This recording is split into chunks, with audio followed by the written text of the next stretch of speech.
Pues es una cosa que a mí me encantó, realmente. Fui, la última actividad que fui, fue el cierre del POES, la clausura, fue el recital de Sheila Blanco sobre las poetas de la generación del 27, y tiene bastante, una feliz coincidencia, tiene bastante que ver con el tema de mi novela.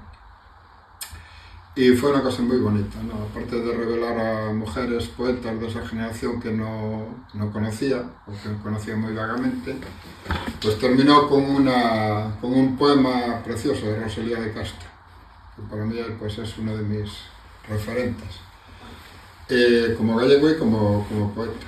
Eh, por otro lado, el POES me gusta mucho la vitalidad que tiene, que se haga en bares, que se haga en lugares que tienen vida, ¿no? Que no sean todas las actividades típicas de salón de acto, que no hay tanta distancia como en otros festivales entre el público y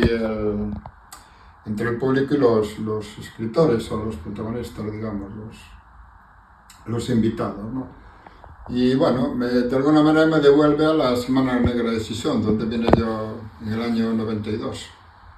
Fue mi primer festival al que iba como escritor invitado. Y bueno, fue muy bonito, y esto también pues, fue una agradable sorpresa, porque en principio no contaba con venir en mi faceta de poeta. Vine aquí por una novela, pero bueno, así maravilloso todo.